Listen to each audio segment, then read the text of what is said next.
의뢰인 입장에서 먼저 생각을 하고, 그다음에 의뢰인이 저 입장에 처했을 때 어떠한 심정이었구나, 법률적으로 가장 효과적인 대처 방법들을 제시해주고, 법률적으로 어려운 분들에 도움을 주기 위해서 제가 맡은 바 소신을 갖고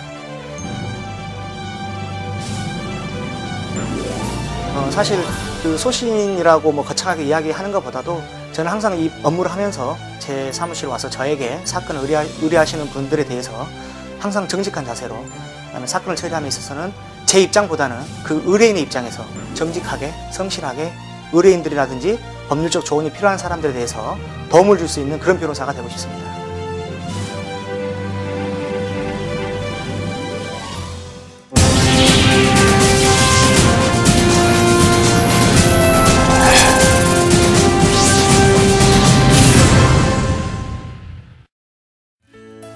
전문 변호사를 만나다 리포터 김선미입니다. 형사소송에는 언론을 떠들썩하게 만드는 범죄나 사소한 시비로 인한 고소, 고발이 모두 포함이 되어 있는데요. 요즘에는 형사소송을 인터넷으로 상담하는 일들이 급증하고 있다고 합니다. 그렇지만 인터넷은요, 사실상 질의응답을 정확하게 받기는 힘든 일일 텐데요. 그래서 오늘은요, 인천 지역에 위치한 최승철 변호사님 만나서 법률적인 조언을 들어볼까 합니다. 지금 이 시간 저와 함께 하시죠.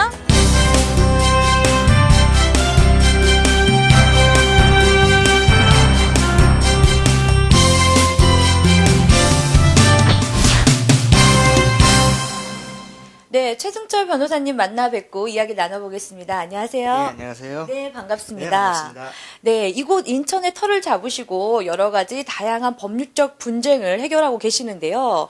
제가 듣기로는 굉장히 유명하다고 들었어요.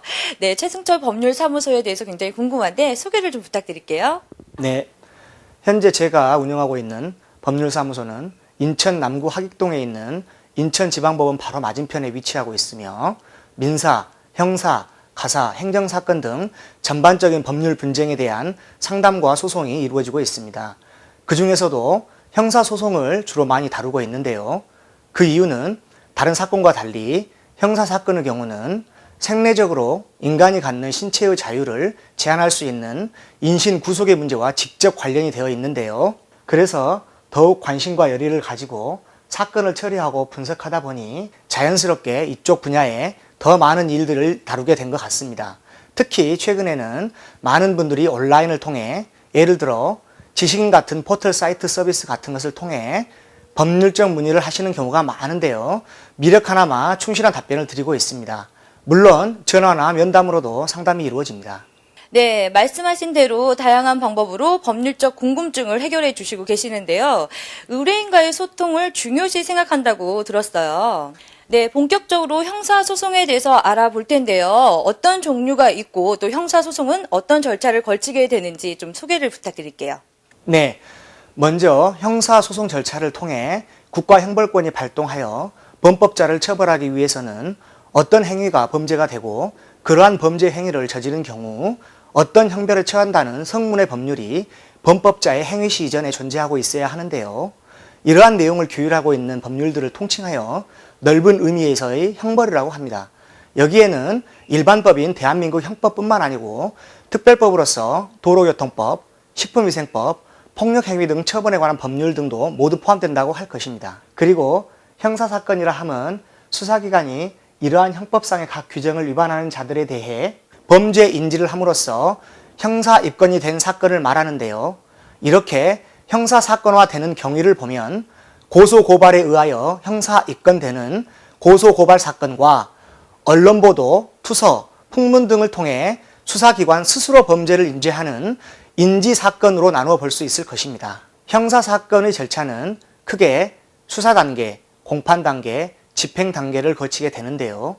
집행단계는 판결이 최종 확정된 이후에 검사에 의해 이루어지기 때문에 실질적인 변호인의 조력이 필요한 단계는 대부분 수사 단계와 공판 단계라고 할 수 있을 것입니다. 수사 단계에서는 수사기관이 범인을 발견 확보하고 증거를 수집 보존하는 단계입니다. 통상적인 고소 고발 사건의 경우에 먼저 고소 고발인에 대한 참고인 조사를 하고 증거를 확보한 후에 범죄 혐의를 받고 있는 피의자를 소환하여 조사한 결과 구속 수사가 필요하다고 인정되면 검사가 구속영장을 청구하게 되며 그렇지 않는 경우에는 불구속 상태에서 조사를 한 뒤에 수사를 종결하게 됩니다. 수사 종결 후에는 공소제기, 불기소 처분, 타관 송치 등의 유형의 처분이 내려집니다. 이 중 공소제기의 경우 공판 청구와 약식명령 청구의 두 가지 방법이 있는데요. 실무상 공판 청구는 구공판, 약식명령 청구는 구약식이라고 약칭하여 사용합니다.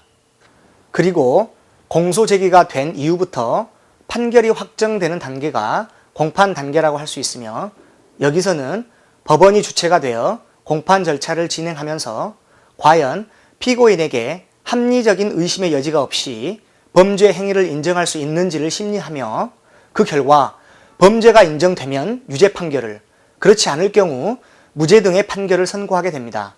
특히 유의해야 할 점은 이렇게 판결이 선고가 되었지만 그 판결 내용에 대해 불복하여 상급심에서 다투고자 하는 경우에는 판결 선고가 된 때부터 7일 이내에 항소나 상고를 제기하여야 된다는 점입니다.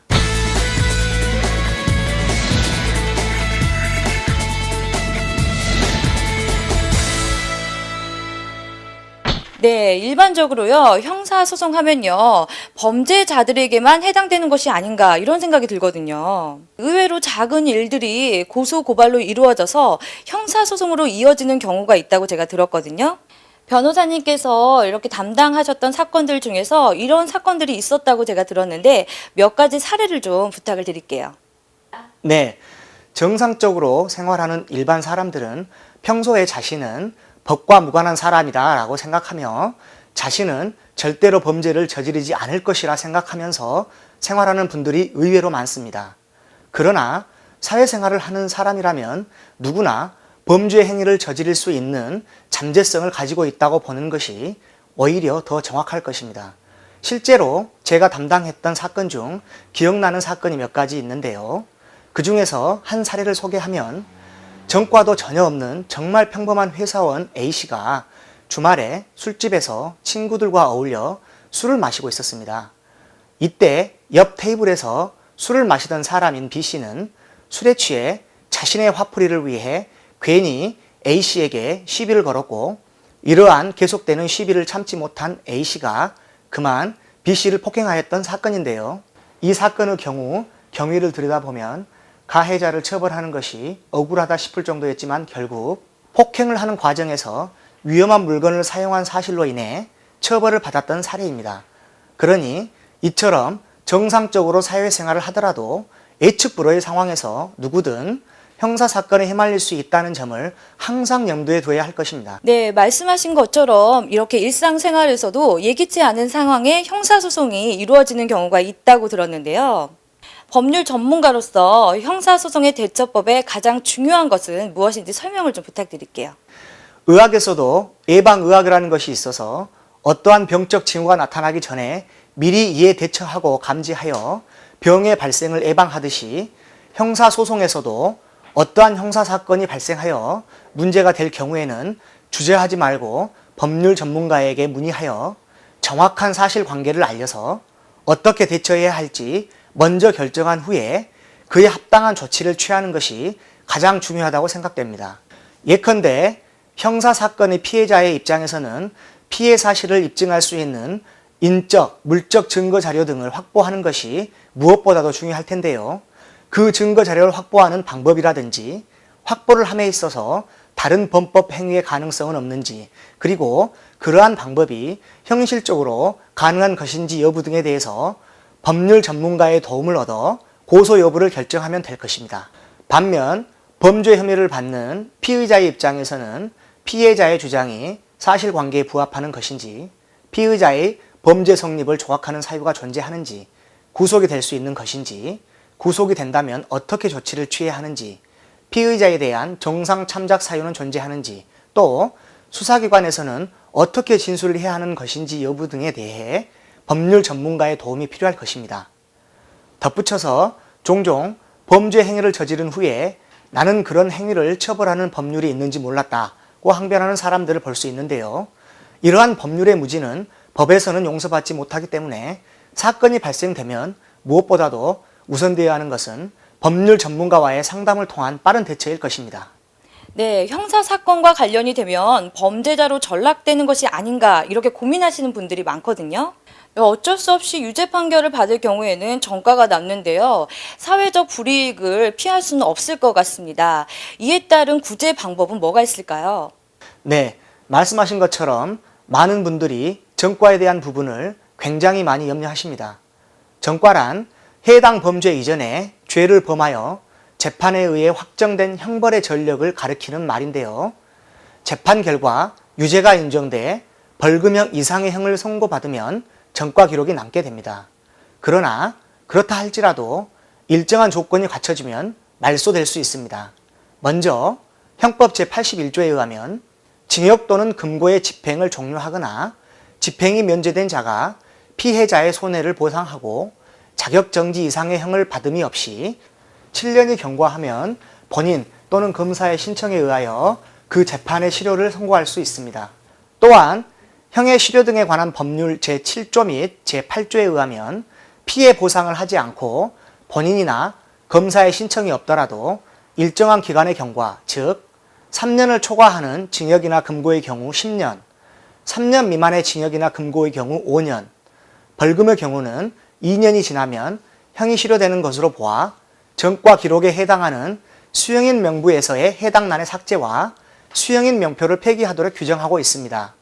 이렇게 전과 기록을 말소해 주는 것은 한 번의 실수로 말미암아 전과자의 정상적인 사회복귀가 방해되는 것을 막기 위해서입니다. 때문에 전과가 말소된 다음에는 취직 등 정상적인 사회생활을 지장 없이 할 수 있게 되는 것입니다. 네, 한편 변호사님께서는 형사소송뿐만이 아니라 인천 지역의 법률적 분쟁을 다양하게 해결해주고 계십니다. 법률 관련 강의 등 여러 가지 다양한 활동도 펼치고 계시는데요. 법률 분쟁 해결을 위한 변호사님만의 특별한 전략이 있을 것 같은데요. 뭐가 있나요? 네, 법조인이라면 누구나 법의 공정한 심판과 억울함이 없는 법률적 판단을 위해 노력한다고 생각합니다. 그러기 위해서는 전략이 필요한 것도 사실이지요. 전쟁터에서 싸우는 장수에게 책략이 필요하듯이 말입니다. 저만의 전략을 말씀드린다면 저의 경력을 보면 알 수 있듯이 제가 정관 출신도 아니고 그렇다고 학문적으로 탁월한 식견을 갖춘 학자도 아니지만 모든 사건을 대하고 접함에 있어 항상 의뢰인의 입장에서 생각하는 역지사지의 마음으로 먼저 의뢰인을 대하고 의뢰인으로부터 해당 사건의 사실관계와 주변 상황들에 대해 이야기를 충분히 경청함으로써 의뢰인에게 신뢰감을 준 후 가장 합당하다고 판단되는 해결책을 제시하여 이를 선택할 수 있도록 조언을 아끼지 않고 있습니다. 또한 사건을 처리함에 있어 성실한 자세로 열성을 다하여 의뢰인의 주장을 반영하여 변론을 해드리고 있습니다. 한마디로 저만의 전략이라고 하면 신뢰와 성실입니다. 실제로 많은 의뢰인들로부터 사건이 끝나고 사건의 결과와 무관하게 정말 수고했다는 말을 많이 들었습니다. 네, 오늘 다양한 말씀 해주셨는데요. 전반적인 법률 분쟁과 형사소송에 대해서 깊이 연구하시는 모습 정말 인상 깊었습니다. 마지막으로 변호사님의 앞으로 계획이 궁금한데요. 어떤 계획들 갖고 계신가요? 네, 다양한 상담과 사례를 겪다 보면 법률적 목마름에 힘들어하시는 분들이 많다는 생각을 합니다. 그런 분들일수록 지푸라기라도 잡는 심정으로 작은 손길에도 매달리기 쉬운데요. 간혹 브로커의 꾀임에 넘어가 2중, 3중의 교통을 겪는 것을 보고 무척 안타까운 생각이 듭니다. 저는 변론뿐만 아니라 사건의 수임과 상담 역시 변호사의 고유 업무라고 생각하기 때문에 저부터 먼저 직접 의뢰인을 대면하고 의뢰인과 직접 의사소통을 함으로써 법률 분쟁을 해결하는 데 앞장선다면 이러한 안타까운 상황을 조금이나마 줄일 수 있을 것으로 생각합니다. 앞으로 계획이라고 거창하게 내세울 것은 아니지만 제 힘이 닿을 수 있고 제 도움을 줄 수 있는 곳이라면 어디든 가리지 않고 더 많은 분들과 소통하며 법률적 목마름을 해소시켜 나아가는 데 일조하는 변호사가 되고 싶습니다. 네, 오늘 말씀 정말 감사합니다. 네, 감사합니다. 오늘은 최승철 변호사님을 만나서 형사소송뿐만이 아니라 법률적인 조언을 들어보는 시간을 가졌는데요. 법이란 올바른 사회를 만들기 위한 잣대로 쓰이는구나 그런 생각이 들었습니다. 언제 어디서나 예기치 않은 상황에서 일어나는 일들을 당황하지 마시고 이렇게 변호사님의 도움을 통해서 현명하게 해결하시는 것이 좋을 것 같습니다. 지금까지 리포터 김선미였습니다.